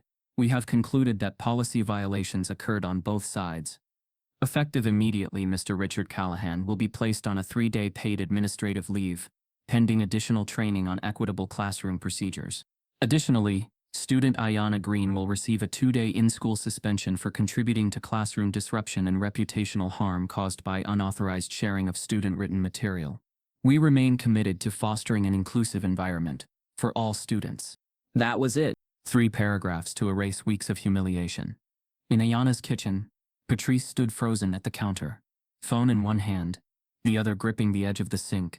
Her coffee had gone cold. Her breathing was sharp. Viana sat at the table across from her, the email open on her phone, rereading it like it might change. She looked up. They said I violated policy. Patrice's jaw clenched. You were violated, and they punished you for saying it out loud. Ayana didn't cry. She just blinked. Slowly. So that's it? He gets paid to stay home. I get punished for being embarrassed? No, Patrice said, standing upright. That is not it. The outrage began quietly. A few parents emailed the district, questioning the fairness of the decision. Then someone posted the footage leaked from a staff member who'd filmed Hayes playing the hallway clips. It spread fast. No names were said, but the story was clear. Black girl locked out, teacher stays, student suspended. By noon, a hashtag began to trend in local circles. We Tayana speak. By 3 p.m., it had spread to regional education groups on Facebook and Twitter. But the final push came at 6:42 p.m., when Patrice did something she hadn't done before. She called a reporter. Maya Reynolds was a young, black journalist from the local paper, the Oak Ridge Press, known for stirring quiet waters. She was already following the hashtag, already seeing the screenshots, already aware of Ayana Green. So when Patrice's voice came through the phone, raw but composed, Maya listened. She didn't disrupt anything. Patrice said. She didn't slander, she wrote what she lived. And now they're trying to bury her under the rug. Maya asked to meet that evening. They sat at the dining table with teacups in tension, and Ayana spoke carefully, her voice low but fierce. They made me invisible. And when I made myself visible, they punished me for it. Maya took notes in silence. She didn't ask Ayana to cry. She didn't ask for victim soundbites. She just listened. By the next morning, Maya's article was up. Voiceless or dangerous? How a middle schooler's journal sparked a district controversy. The opening lines quoted Ayana directly. The piece was piercing, elegant, and unflinching. Within hours, the story jumped platforms, from Twitter to TikTok, from TikTok to Instagram, and from there to the inbox of someone unexpected. At 2:17 p.m., a tweet lit up the timeline. Amani J. Truth. They suspended a black girl for writing down the racism she survived. Her name is Ayana Green. We see you, sis. We got you. Let Ayana speak justice for Ayana. The handle belonged to Amani Jackson, civil rights attorney, best-selling author, and political firebrand, with over 2 million followers. Within minutes, the tweet had 40,000 retweets. Within an hour, major outlets had picked up the thread. The comments exploded. This story is all too familiar. Imagine punishing the victim and calling it policy. This child is a hero. Where can we send support? Someone created a petition demanding the school board revoke the suspension. In 5 hours, it had over 100,000 signatures. Back at Jefferson Middle, things imploded. The front desk received dozens of calls per minute. Staff emails were flooded. Teachers were told to avoid discussing the issue in class, but whispers crept through every hallway like wildfire.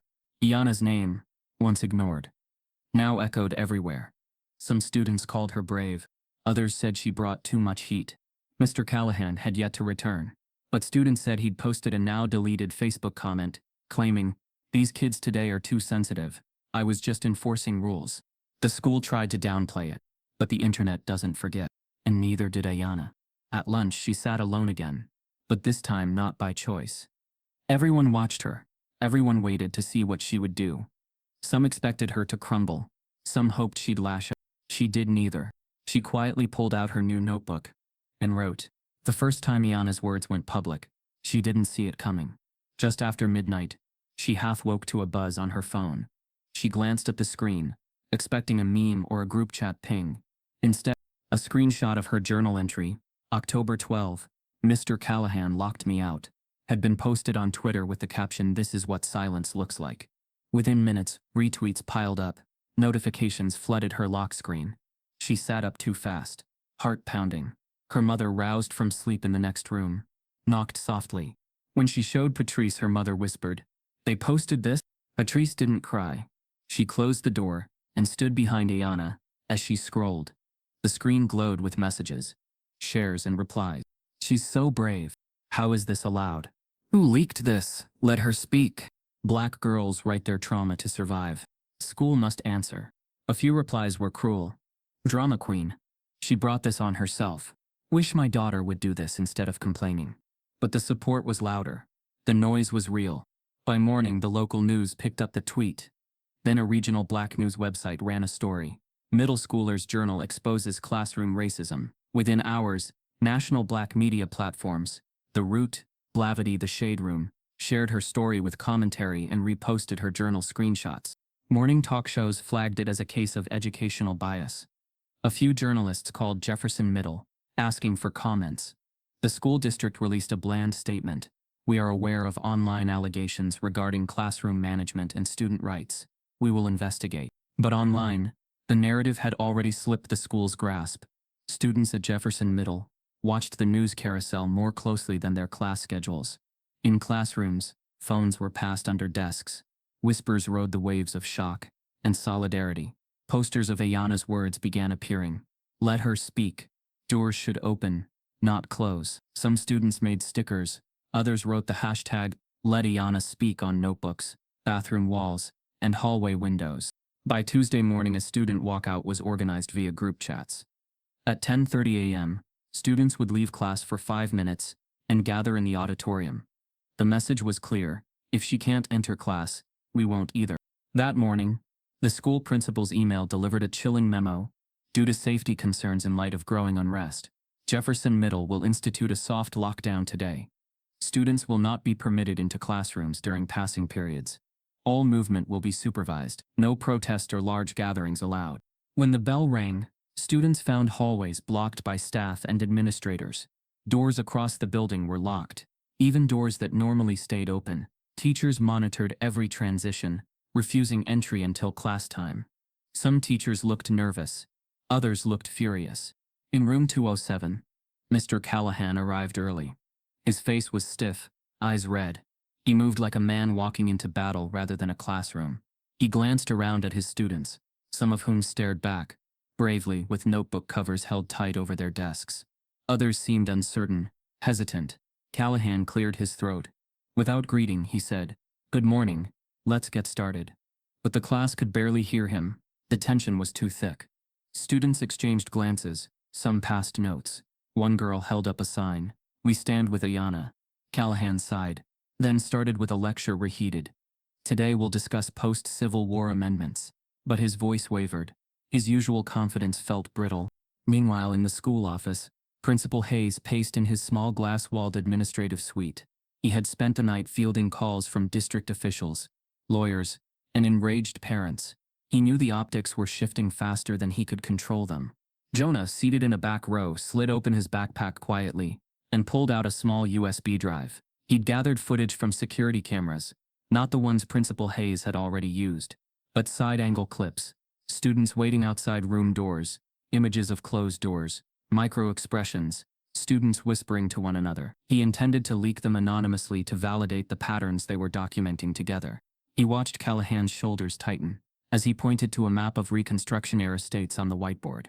Jonah's heart pounded. He tapped the USB into his phone and sent the files to a media contact he trusted. By mid-morning, the first leak appeared online. New footage shows repeated closing of doors to black students at Jefferson Middle. It came without comment, but the visual weight was heavy. People whispered. They had the camera angle changed. That was from another day. Can we trust it? Outside the school, a growing crowd gathered.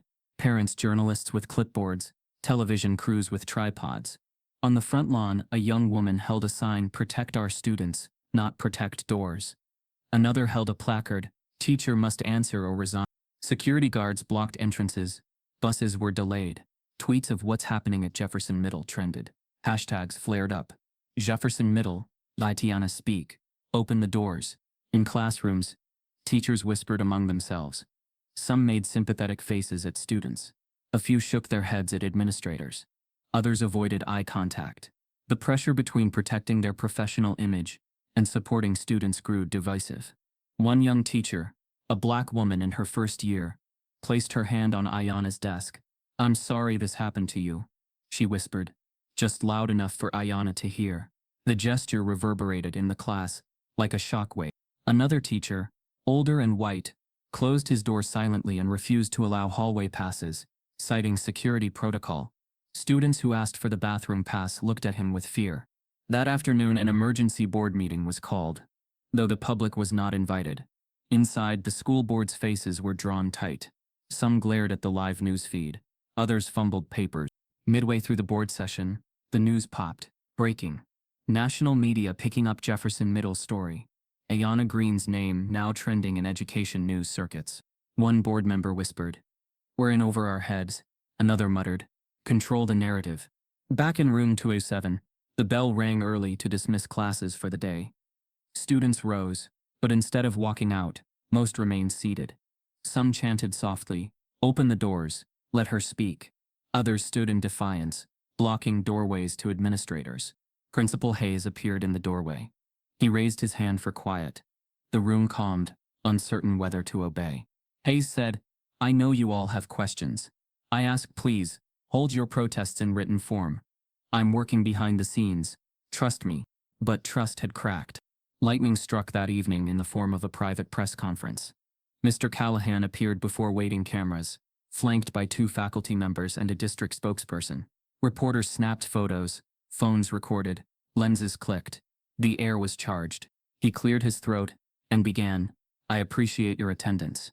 I want to say this clearly. I never intended to harm." He paused. His eyes flicked across the room. He continued, "I'm a teacher who has served Jefferson Middle for over a decade. I believe in order. I believe in rules. I believe in discipline. I understand now that my actions have been construed differently. But to say this was about race, that's a false narrative. This is about a student refusing to follow the policies I set. She's the one who escalated things." His words echoed. Several cameras zoomed in on Ayana's name on a trending banner behind him. He added, "I will cooperate with any investigation, but I will not allow my reputation, or that of this school, to be manipulated by social media outrage." When he stepped down, reporters shouted questions. "Did you intend to lock students out based on race? Why suspend Ayana? Do you regret your words?" Callahan walked past microphones without answering. The media pool recorded it all. The narrative had shifted again, from victim to defendant, from student to provocateur. Inside the school, students watched the live feed on their phones, sharing in groups, startled, enraged, grief-stricken. Ayana sat in her room at home, watching the press conference on her small phone screen, her mother beside her. She closed her eyes, took a shaky breath, and whispered, "They blamed me. Mr. Callahan holds a private press conference and blames Ayana." His smile was calm. His message was cruel. The screen flickered between commercials and a local anchor's smile. "Up next," she said. The teacher at the center of Jefferson Middle's classroom controversy breaks his silence. The city had been waiting. So had the school. So had Ayana. Everyone wanted to hear what Mr. Callahan would say now. Now that the footage had aired, the world had seen Ayana's journal, and the school board had been called out for punishing the wrong person. He didn't go on national television. He didn't hold a press conference with PR handlers this time. He chose something smaller, more intimate. Channel 8's Morning Dialogue, hosted by Susan Keller, a woman known for softball questions and nostalgic small-town stories. At exactly 8:32 a.m., he sat in the studio. Suit jacket, blue tie, expression gentle but concerned. Susan turned to him. "Mr. Callahan, thank you for joining us today." "Thank you for having me," he said, smiling like he was accepting an award. They began with the basics: his years of experience, his awards, his commitment to education. Then Susan leaned in gently. "You've been accused of locking a student, Ayana Green, out of your classroom without cause. Many are calling it racially motivated. What do you say to that?" Callahan took a breath, then gave the performance of his life. "Well, first, let me say that I'm heartbroken that any student felt disrespected. That was never my intent," he said, nodding slowly. He kept his tone calm, even humble. But then, like venom hidden in honey, he added, "But I also think we're living in a time where some students and some parents take discipline as discrimination. That's dangerous." She took things the wrong way. This generation, a little too sensitive. He smiled again. Slight, measured. Across the city, jaws dropped. Ayana watched from the living room. Frozen. Her mother was pacing behind her, hands clenched into fists. He really said that? Too sensitive? After everything? Ayana didn't move. She just watched him reduce her pain to a punchline. Her truth into a tantrum. On the screen, Susan nodded sympathetically, like they were discussing misbehaved puppies. Some people think we're letting students lead the narrative. I agree, Callahan said. I believe in rules. I've always believed in standards. When you lower them to avoid offending someone, you stop educating. That afternoon, Twitter exploded. The hashtag #LetIana began trending by lunchtime. Quotes from the interview circulated fast. Too sensitive. She took things the wrong way, lowering standards. But this time the anger wasn't only online. Students at Jefferson Middle, black, white, and everything in between, had heard enough. By 2:30 p.m., a plan was in motion. A peaceful sit-in protest, organized by Jonah, Simone, Malik, and 3 other students from Ayana's grade. No shouting, no violence. Just silence, presence, and signs. They'd gather in the school library, 40 students strong, every one of them holding a printed page from Ayana's journal. At 10:45 a.m. the next day, students left their classrooms and entered the library in waves. Quiet, intentional. Teachers watched, stunned. By 10:50, the entire room was filled. A banner on the whiteboard read, "We are not too sensitive. We're tired." Principal Hayes entered the library 10 minutes later. His eyes scanned the room. He didn't speak. He just nodded and pulled up a chair to sit with them. That photo, the principal sitting beside his students, would go viral within hours. Ayana hadn't planned to speak. She hadn't planned anything. But after watching Callahan on TV reduce her to a stereotype, she knew silence wouldn't protect her anymore.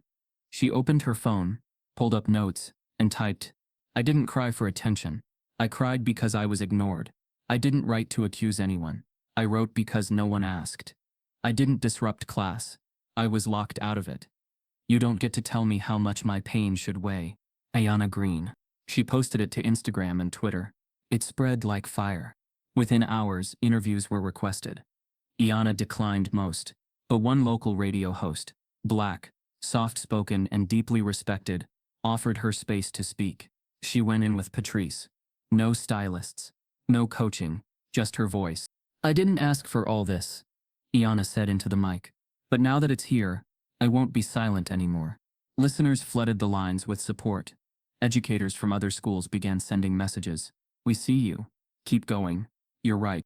Meanwhile, Principal Hayes was summoned before the district board. He walked into the conference room with a folder full of screenshots, videos, student letters, and Ayana's original journal, a copy she'd allowed him to hold. The room was full of tension. A board member opened. "We're under pressure from every direction. The media, parents, activists." Hayes nodded. "Because the system failed." Another board member, older, white, said, "There's no proof this was racially motivated. It was one teacher, not a pattern." Hayes stood and placed the screenshots across the table. Simone, Malik, Jonah, Tasha. 4 students. 4 separate incidents.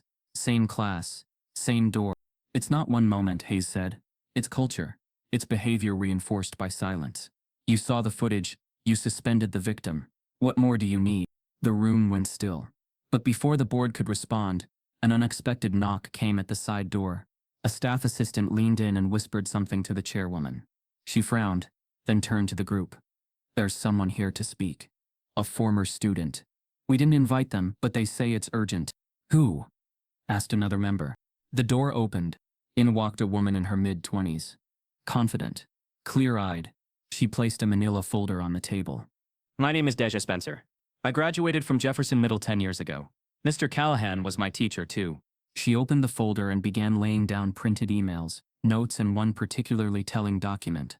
A formal complaint she filed in 8th grade for being denied entry to Callahan's class after returning from a counselor's appointment. It had been dismissed, labeled non-urgent. She looked each board member in the eye. "It happened to me too. You just didn't care back then." A former student shows up with receipts from 10 years ago. It had happened before. They just never listened. The room had fallen silent. the air heavier than words could fill. Deja Spencer stood tall at the end of the boardroom table, her manila folder open like a wound, long sealed and now laid bare. Her voice didn't tremble. It didn't plead. It landed with the quiet authority of someone who had carried her truth alone for far too long. I was 12, she said, and I had just come from a counseling session. My mom was sick, real sick, and I'd been in and out of sessions all semester. That day I returned with a signed pass. I knocked on Mr. Callahan's door. He opened it just a little and said, "You don't walk into my class late just because you're feeling emotional." Then he shut the door.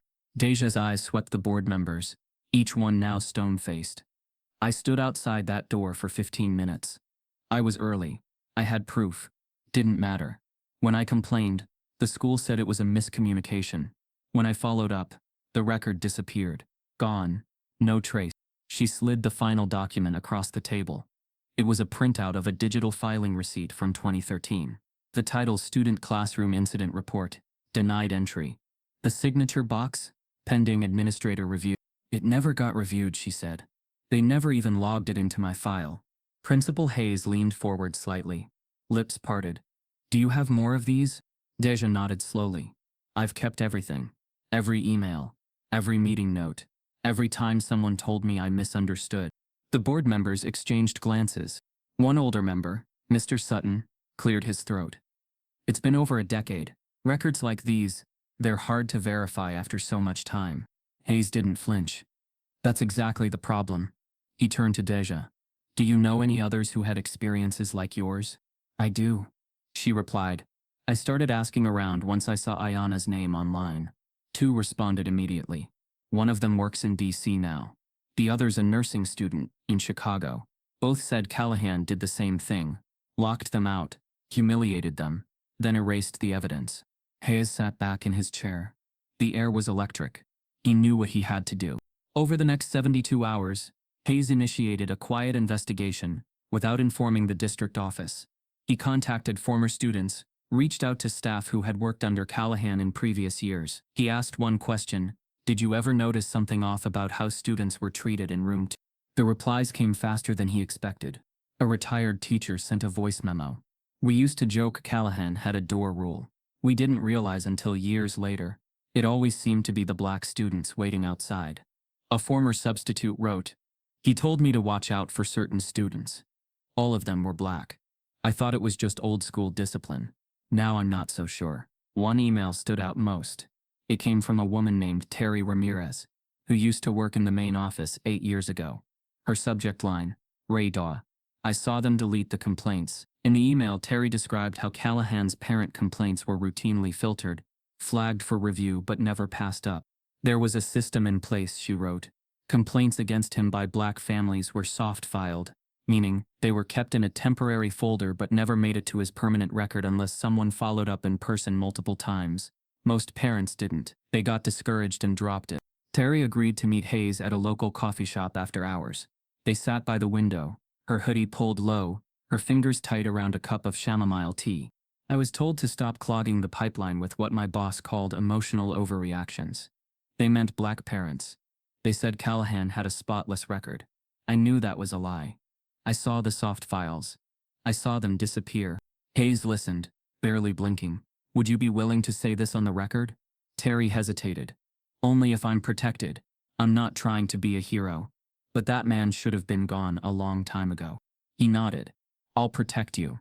You have my word." Hayes returned to his office with fire in his veins. He began compiling everything. Video stills, student testimonies, Deja's 2013, Terry's statement, copies of Ayana's journal entries, witness emails, patterns, timelines and documentation. The dossier was thick, nearly 80 pages.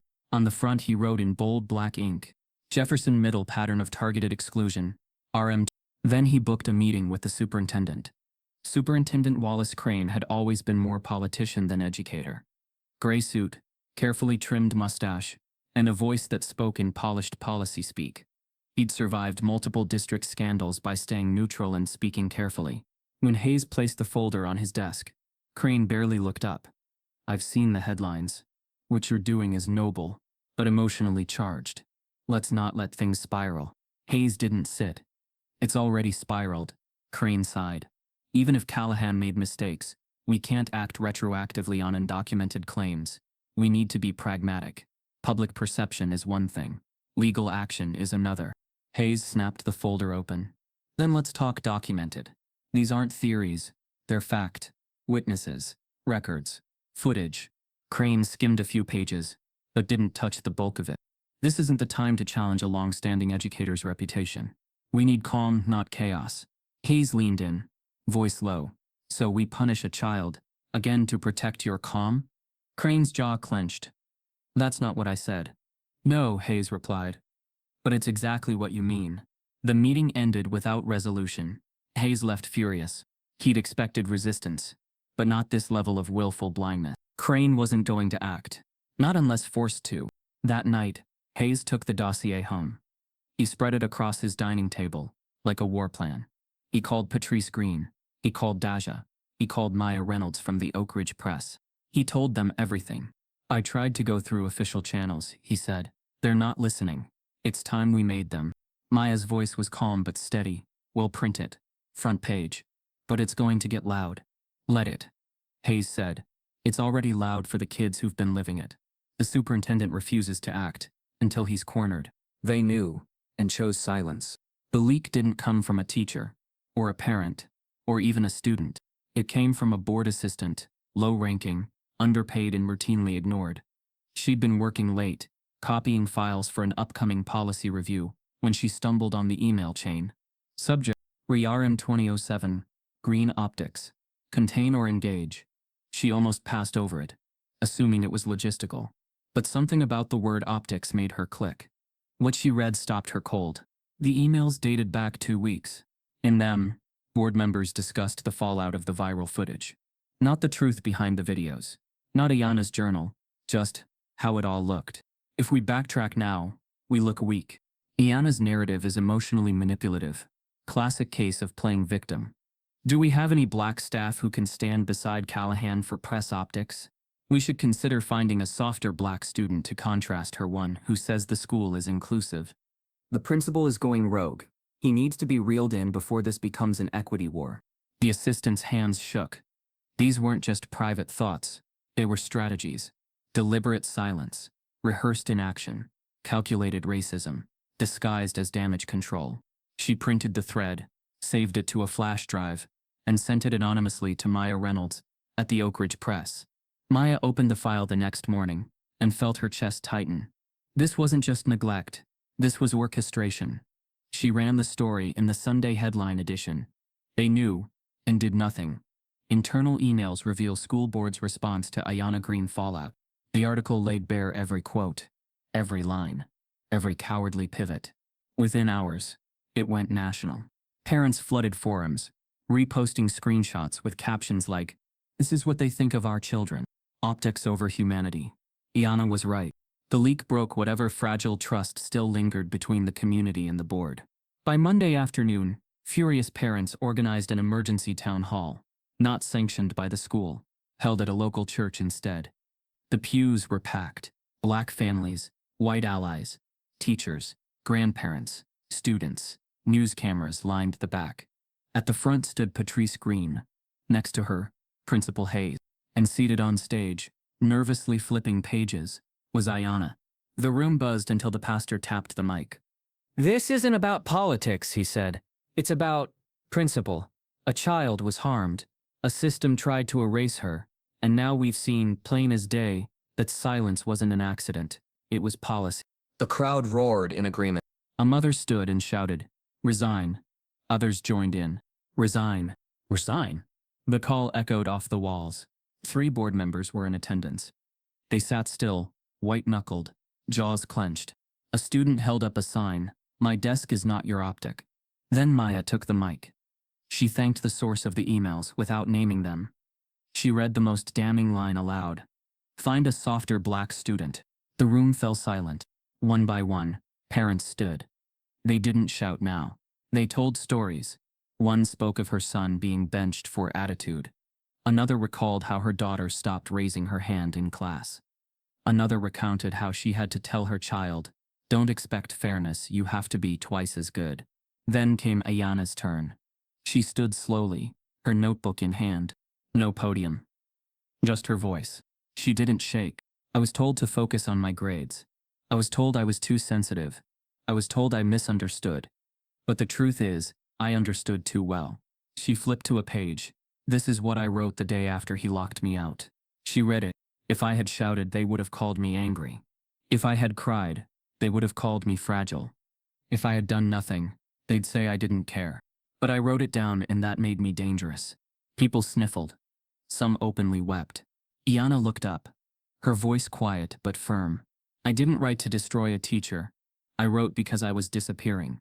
And I wanted to be seen at least once before they erased me completely. The room stood. A standing ovation. No cheers. Just raw, reverent silence. The next morning, a letter arrived at the district office, stamped and sealed from the U.S. Department of Education, Office for Civil Rights. Subject: Notification of Federal Investigation, Racial Discrimination Allegations at Jefferson Middle School. A federal investigation begins the next day. Iana walked into the state Senate chamber, feeling smaller than the marbled columns, but radiating something sharper than silence. It was confidence, hard-won, tremulous, but real. The room was packed. Legislators, aides, students, civil rights groups, reporters, cameras poised, phones glowing like constellations across the audience. She kept her notebook pressed to her chest, sturdy and worn. Her first weapon, her proof. Her blazer felt heavy in the sudden hush that met her entry. She glanced to her right, Patrice, stoic and loving. To her left, Jonah, hands clasped tight. Behind them, a wave of supporters, teachers, activists, students all gathered like wind pushing forward. She stepped to the podium. The senator presiding nodded, called the hearing to order. The clerk announced her name, Iana Green, age 14, student, Jefferson Middle. She inhaled, exhaled, and spoke. I'm not here to tell you a sad story, she began. Her voice was soft, but the room leaned in. I'm here because silence almost erased me, and I decided to speak before I disappeared. She paused. Let the weight settle. They told me to just focus on my grades. I did. I still got locked out. They told me to write it down. I did. They punished me for it. Then they said I was too sensitive. But I wasn't being sensitive. I was being ignored. Eyes glistened. Some lawmakers shifted in their seats. The notebook in her hand snapped open, and she read, If I had shouted, they would have called me angry. If I had cried, they would have called me fragile. If I had done nothing, they'd say I didn't care. But I wrote it down, and that made me dangerous. A drumbeat of silence. She closed the notebook, looked each senator in the face. I'm not asking you to feel sorry for me. I'm asking you to make sure the next Iana doesn't get shut out. Not because she's late, but because she's black. When she stepped down, applause broke, quiet, controlled, but heartfelt. Reporting lights flared. The hearing spiraled from local to national in seconds. Student testifies before state senate, from silence to senator's seat. By midday, The Nation, Education Weekly, and The Root had published stories echoing her testimony. Clips circulated on TikTok and Instagram. Students tagging on Let Iana speak. Educators posting, if a 14-year-old can demand hearing, why can't we? In the chamber, one senator, the black woman who'd nodded earlier, rose and introduced legislation on the spot. The Iana Act became the bill to watch. It was bold. Equity audits, anonymous complaint systems, tracking discipline by race, training on implicit bias, public transparency for teacher conduct. Some senators balked. Logistics, they said. Others rallied. Back in Jefferson District, the pressure collapsed inward. The board convened an emergency session. Administrators met behind closed doors. Teachers were warned not to speak publicly. Emails went out referencing reputational risk and district optics. But the banner over the tension read, You cannot unsee someone once they've chosen to be seen. Callahan, already under siege, submitted his resignation. A terse 4-sentence letter, effective immediately. I wish the district well. No apology, no defense, just departure. Some said it was cowardice. Others said it was a concession he couldn't avoid. Principal Hayes stood under fluorescent lights in his office when news came. He exhaled, rubbed his eyes, then dialed Iana and Patrice. I just wanted you to hear it from me, he said, voice soft. I've been promoted, District Equity Director. I'll be overseeing every school now, So what happened here can't happen elsewhere. Iana blinked. You're leaving me? He smiled, though the line crackled. Not leaving you. Carrying your story. Carrying your name. We'll keep changing things together. She paused. Then, thank you. 2 weeks later, Ayana walked back through Jefferson Middle's front doors, not as the quiet girl, but as the one who had demanded to be seen. Doors unlocked, staff waiting, students standing in hallways, eyes lighting up. A few clapped softly. Jonah gave her a nod. Simone, Malik, Tasha, all there. Her new classroom had a sign, handwritten, reserved for Ayana Green, future civil rights attorney. She stood, took a breath, then sat. The teacher welcomed her with a slight tremble. She nodded. And yet, the world does not yield with one victory. Because the day before her graduation, months later, one final surprise awaited. On the stage of the auditorium, under the bright lights and proud faces, Iana stood in her cap and gown, valedictorian banner behind her. She had written a speech that traced her journey. She cut through the applause, quieting the room. She spoke of doors opened, and doors denied, of voices silenced, and voices reclaimed, of accountability, remembrance, and change. Then she revealed something no one expected. She stepped off the stage, walked to the front row, and lifted the purple notebook she'd used since middle school. She held it high. Then she told them, "This notebook doesn't belong to me alone. It belongs to every child whose voice was dismissed, every student locked out, every teacher whose power overshadowed a child's truth." She paused, letting the weight sink. Then, soft but firm, she said, "And I'm turning it in." She walked back to the podium, opened the notebook to the front page, and turned it, revealing the first handwritten line. "If I disappear, will anyone notice?" She smiled. The auditorium was silent, except one gasp from the boardroom window above. And as the microphone cut, the last thing heard was the rustle of pages being passed down. Slowly, through rows, an inheritance. Graduation day brings one last surprise. They tried to shut her out, but in the end, she held the mic. The auditorium lights softened. A hush fell over the crowd. Students in caps and gowns, parents clenching tissues, faculty lined along the sides, and community members packed in the balcony. The stage looked vast, intimidating, yet somehow inevitable. When the valedictorian was announced, the name echoed, Ayana Green. Her heart thudded, not with fear, but with fierce pride. She rose from her seat near the front, walked steadily across the stage, glancing once at the faces she had known for years. Classmates, teachers, suspicious glances before, now watching her with curious respect. She stood behind the microphone, looked out, allowed the silence to stretch, just long enough for the weight of this moment to settle into the bones of the room. "Good evening, family, friends, faculty, and fellow graduates," she began. Her voice was calm, clear, no tremor. She looked at her classmates, and then toward the front rows. "A few years ago, someone told me I had to wait outside. Today I get to walk across this stage first." A ripple of emotion stirred, some startled, some nodding knowingly. She paused and allowed a memory to come forward. "I remember the morning Mr. Callahan told me to stay outside.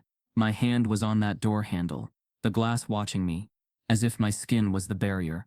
I stood there while the class moved on without me. I listened to whispers. I wondered if disappearing was safer than showing up." She looked at the assembled crowd. That day, if I had walked away, if I had stayed small, they might never have heard me. But hoping someone would see me was a terrible gamble. So I decided, I won't wait for visibility. I will demand it.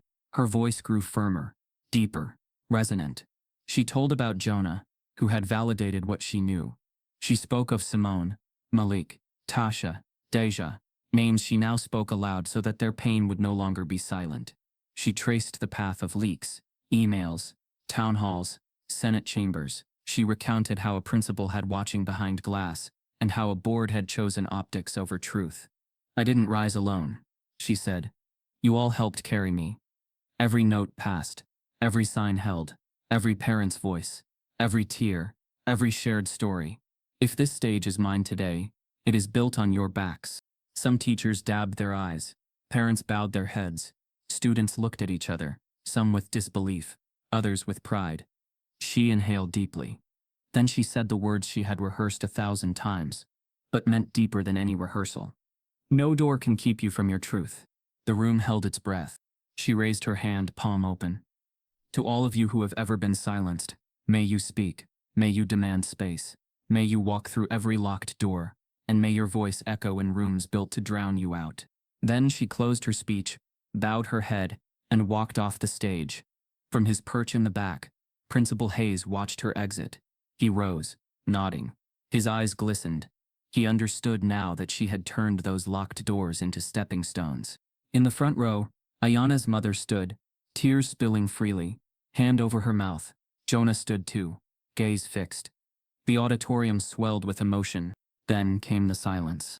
Soft, fragile, pregnant. Total silence, then a standing ovation begins. No one should have to beg to be seen, especially not when their life is on the line. If you've ever felt invisible, unheard or dismissed, just for who you are, you're not alone. Type yes if you believe every voice deserves to be heard. Subscribe if this broke your heart, and you're ready to stand for justice.